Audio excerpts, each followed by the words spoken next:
आपकी ही पार्टी में कांग्रेस के और भी बहुत सारे नलवा में ऐसे नेता हैं, सभी लोग कहीं न कहीं अपनी-अपनी वर्किंग को लेकर वो लोग भी आश्वस्त हैं कि हम ज़्यादा काम कर रहे हैं और इस बार हमें मौका मिलने वाला, वो भी टिकट को लेकर आश्वस्त हैं। आज जिसके पास भी दो पैसा हो गया, वो हर आदमी जो है ना, जब बड़े नेता के घर में कोई चाय करवा ले या बड़े नेता के साथ कोई फ़ोटो खिंचवा ले, वो अगले ही दिन कैंडिडेट बनता है। आज जिसके पास दो साधन हो गया 2 रुपए का, वो हर आदमी जो है ना आज राजनीति में आना चाहता है।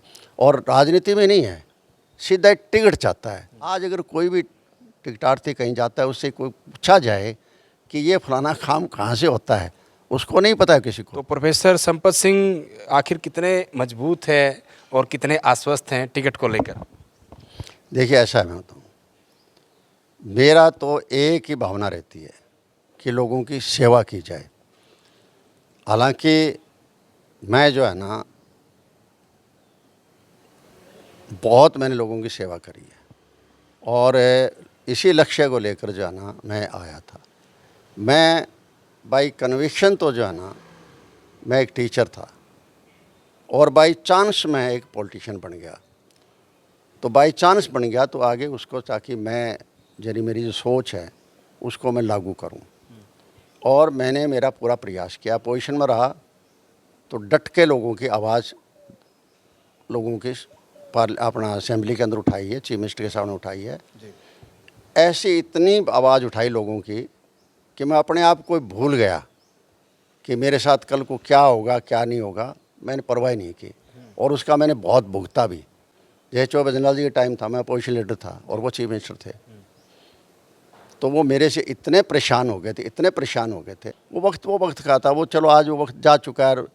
खुद भी चौबे जनरल जी चले गए, इसलिए मैं ज़्यादा कुछ उनके बारे में नहीं बोलना चाहता, क्योंकि एक आदमी जा चुका है, एक इसमें कोई दो राय नहीं कि मैंने उनसे भी सीखा, चौधरी देवलाल जी से सीखा, चौधरी बंसीलाल जी सीखा। मेरे टाइम में ये 3 बहुत बड़े लीडर थे।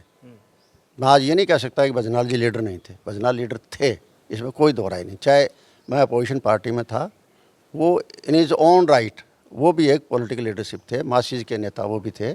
और देखो थे, जब भी तो करनाल से भी चुनाव जीता उन्होंने, फरीदाबाद भी जीता। इस तरह के बाहर जीत के कहते, या तो चौधरी देवलाल जी बाहर जीत के आए थे, वरना कोई रेयर ऐसी चीज़ होती है जो बाहर जीत के आते हों, तो लीडर थे। तो ये 3 लीडर मेरे टाइम थे जिनके साथ काम किया या जिनके चाहे विरुद्ध काम किया, लेकिन उनके शासनकाल में मैंने काम किया तीनों की, और तीनों की कार्यप्रणाली मैंने देखी है। और मुझे इस चीज़ का बेनिफिट मिला कि तीनों में जो गुण थे ना वो मैंने ले लिए, और जो जो कमियां थी वो मैंने छोड़ दी। इसलिए मैं उन चीज़ों की चर्चाएँ नहीं करता। मुझे बहुत फ़ायदा मिला, इसमें कोई दो राय नहीं कि तीनों ये पर्सनैलिटी थी, इनसे बहुत कुछ सीखने को जो है ना मुझे मिला था। अंतिम में प्रोफेसर साहब, जैसे क्योंकि आप सीनियर हैं, राजनीतिक तरीके से भी बहुत बार आप विधायक रहे हरियाणा के, आप चंडीगढ़ पहुंचे विधानसभा में, लेकिन जैसा आपने बताया कि ये आपकी ज़िंदगी का लास्ट चुनाव आप मानकर चल रहे हैं और आप आश्वस्त हैं टिकट को लेकर, लेकिन वो है ना, चुनाव का वक्त है। आपकी ही पार्टी में कांग्रेस के और भी बहुत सारे नलवा में ऐसे नेता हैं, सभी लोग कहीं न कहीं अपनी-अपनी वर्किंग को लेकर वो लोग भी आश्वस्त हैं कि हम ज़्यादा काम कर रहे हैं और इस बार हमें मौका मिलने वाला, वो भी टिकट को लेकर आश्वस्त हैं। ऐसा देखिए, स्वाभाविक है, आज की राजनीति में पहले की राजनीति में जब मैं आया था उसमें बहुत अंतर आ गया है। आज जिसके पास भी दो पैसा हो गया, वो हर आदमी जो है ना, जब बड़े नेता के घर में कोई चाय करवा ले या बड़े नेता के साथ कोई फ़ोटो खिंचवा ले, वो अगले ही दिन कैंडिडेट बनता है। पहले लोग वर्करी किया करते थे, कई सालों तक वर्करी करते थे। हम लोग बसों में जा के काम किया करते थे, वर्करी करते थे, नीचे ग्राउंड पर करते थे। लेकिन आज क्या हो रहा है, आज जिसके पास दो साधन हो गया 2 रुपए का, वो हर आदमी जो है ना आज राजनीति में आना चाहता है। और राजनीति में नहीं है, सीधा टिकट चाहता है। तो मैं तो कोई बुरा नहीं मानता, मांगो, ठीक है टिकट, जिसको, हर एक आदमी, देश आज़ाद है, हर एक को अपना अधिकार मांगने का है। बाकी जो पार्टी फैसला करेगी।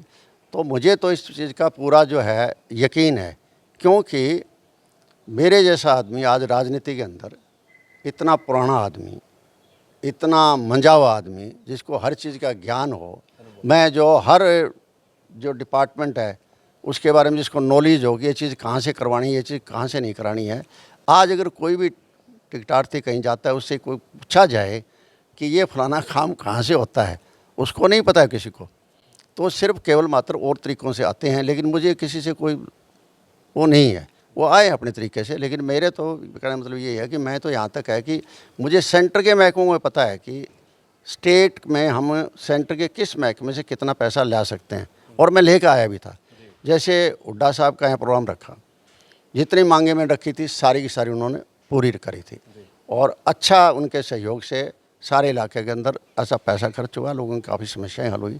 लेकिन फिर भी मैं, जब शैलजा जी यहाँ से housing and slum development ministry थी सेंटर के अंदर, उनकी मिनिस्ट्री से भी मैं हाउसिंग स्लम डेवलपमेंट से 18 करोड़ रुपए लेके आया था, जिसमें 2 करोड़ हाउसिंग के लिए थे, गरीब आदमियों को 90-90 हज़ार रुपये दिए गए थे, और बाकी यहाँ भी जो है ना कुछ और सीवरेज सिस्टम के लिए, कोई बिजली के लिए, कोई पानी के लिए, उनके लिए भी उस पैसे को मैंने यूज़ किया था, क्योंकि वो हमारा राइट था, अधिकार था कि आप अगर ज्ञान है तो आप सेंटर से भी ला सकते हो।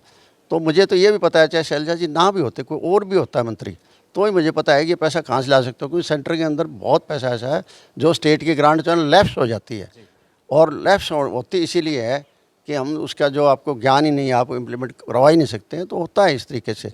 लेकिन अब मेरे जैसा आदमी तो वहाँ से भी ला सकता है। आज ये जो चलो जो भी राजनीति में आ रहे हैं, तो भगवान उनको सद्बुद्धि दे, और उनको भी जो है ना, जो अपना काम करें, जितना करें, उनका काम का परमात्मा उनको भी रिजल्ट दे। मेरा किसी से कोई टकराव नहीं है, क्योंकि इस उम्र में आके मैं किससे टकराव करूँगा। कर आज तो मैं तो आशीर्वाद ही दे सकता हूँ, कर कोई सबको मेरी तरफ से आशीर्वाद है, और मुझे मौका मिलता है तो मैं सेवा जो है लोगों को करूँगा, जो मेरे एक नक्शा दिमाग में बना रखा है। वरना कोई बात नहीं, अपना आराम से ग्रेसफुली रिटायरमेंट ले लेंगे। बहुत बहुत शुक्रिया प्रोफेसर साहब बातचीत करने के लिए। तो ये थे कांग्रेस के वरिष्ठ नेता प्रोफेसर संपत सिंह। सारी बातों पर बड़ी खुलकर खुले मन से चर्चा की।